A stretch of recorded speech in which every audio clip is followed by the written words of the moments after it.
दुनिया के लिए बड़ी खुशखबरी का दिन। कोरोना वायरस के खिलाफ 90% तक मौसर वैक्सीन तैयार कर ली। अमरीकी और जर्मन कंपनीज ने ट्रायल के बाद बड़ा दावा कर दिया। बताया ट्रायल में 43,000 लोगों को शामिल किया गया। आज साइंस और इंसानियत के लिए बड़ा दिन है। इस साल 5 करोड़ और अगले साल 1 अरब 30 करोड़ वैक्सीन डोज तैयार करने का ऐलान।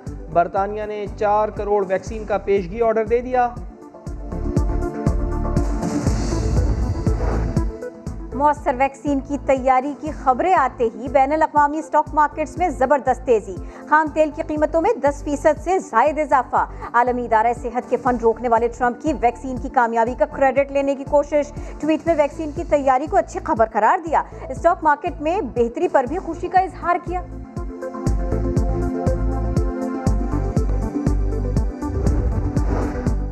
पीडीएम इजलास में मियां मोहम्मद नवाज शरीफ ने दामाद की गिरफ्तारी का मामला उठा दिया। कहा 10 दिन की इंक्वायरी को 3 हफ्ते हो गए, मामला दबाया जा रहा है। पीपी रहनुमा पहले खामोश रहे, फिर बयानिए पर वार कर दिया।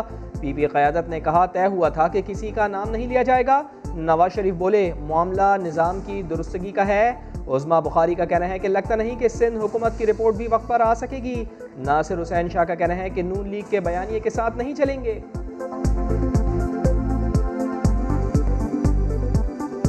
हम अपने बयानिए के साथ चलेंगे, हम पीएमएलएन के बयानी के साथ नहीं चलते, लेकिन ये उनका इख्तियार है, हम उनको रोक नहीं सकते। लेकिन पीडीएम में हम सब साथ हैं। अपोजिशन सिर्फ महंगाई और मईशत पर सियासत कर रही है। इन्हीं के अदवार की लूट मार ने मुल्क को इन हालात तक पहुंचाया। हमारे 2 जलसों से वाज़े हो गया अवाम किसके साथ खड़े हैं। वज़ीर आज़म इमरान खान का वफाकी वज़रा और पार्टी रहनुमाओं में इजलास में इजहार ख्याल। कहा गिलगित बल्तिस्तान इंतखाबात में अपोजिशन को अपनी हैसियत का पता चल जाएगा। तहरीक इंसाफ क्लीन स्वीप करेगी।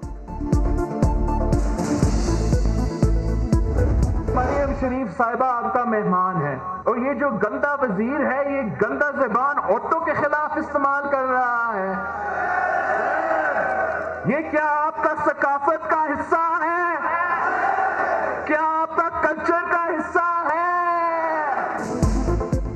गिलगित बल्तिस्तान का मैदान, सियासी बयानात का तूफान। बिलावल और मरियम नवाज हुकूमत के खिलाफ एक पेज पर। हुकूमती वजीर के बयान की शदीद मजम्मत।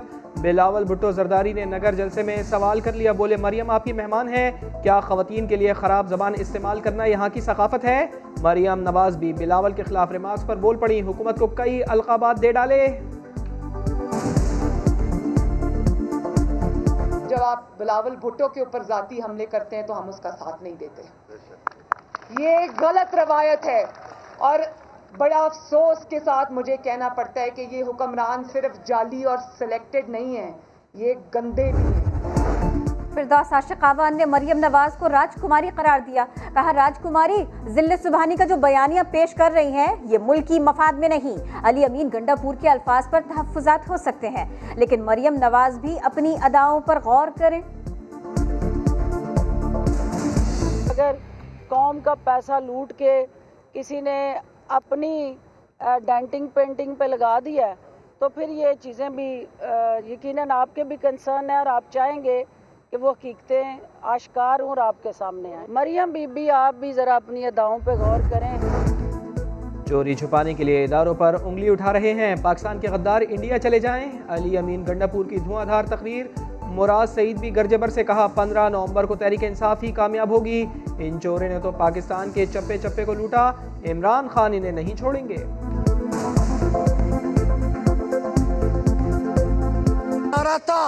खाता है तो लगाता भी है।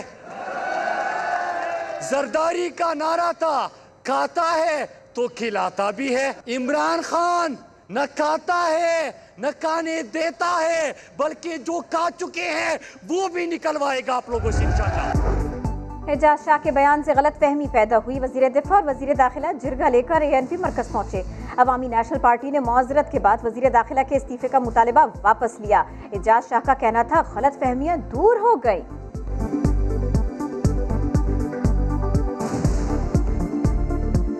मैंने कहा ही नहीं जो आप समझ रहे हैं।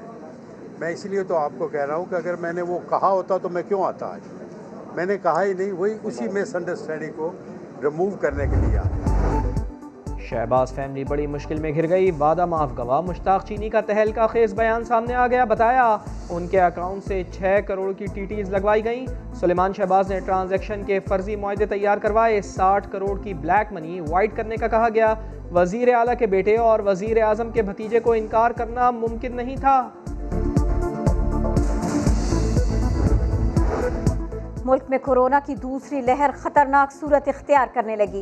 मुस्बत केसेस की शरह 4.5% हो गई। हैदराबाद में मुस्बत केसेस का तनासुब सबसे ज्यादा 16.59%। तर्जुमान सिंध हुकूमत की तरदीद। मुर्तज़ा वहाब कहते हैं हैदराबाद में शरह 8.7% है। कराची में पॉजिटिव केसेस की शरह पेशावर, क्वेटा और इस्लामाबाद से कम। मुल्क भर में 24 घंटों में 1650 केसेस रिपोर्ट हुए, 9 अफराद जान से गए।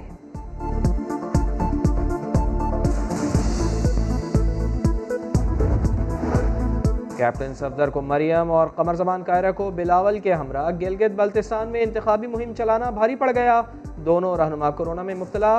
कैप्टन सफदर ने जाती उम्रा में खुद को करंतना कर लिया। कायरा इस्लामाबाद पहुंचकर क्वारंटाइन में चले गए।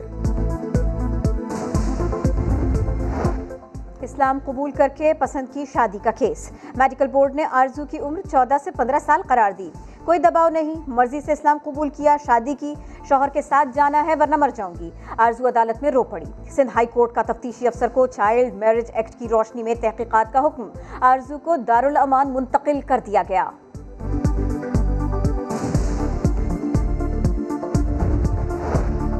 बाबा गुरु नानक का 551वां जन्मदिन और करतारपुर राहदारी की पहली सालगिरह की तकरीबात।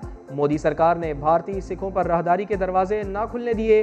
दुनिया भर से सिख यात्री शरीक हुए मगर सिर्फ भारतीय सिख शरीक न हो सके। PSL 5 की रौनक फिर लगने को। बकिया मैचेस के लिए गैर मुल्की खिलाड़ियों की आमद जारी। बेन डंक और एलेक्स हिल्स कराची पहुंच गए। मुल्तान सुल्तान्स के रवि बोपारा कराची में मौजूद। इमरान ताहिर और एंडी फ्लावर आज पहुंचेंगे। मुल्तान सुल्तान के जेम्स कोरोना में मुब्तला। और कव्वाली पुरानी मगर अंदाज नया। राहत फ़तेह अली खान का अपने उस्ताद को ज़बरदस्त खिराज तहसीन। नुसरत फ़तेह अली खान की कव्वाली नए अंदाज से गाकर खूब दाद समेटी।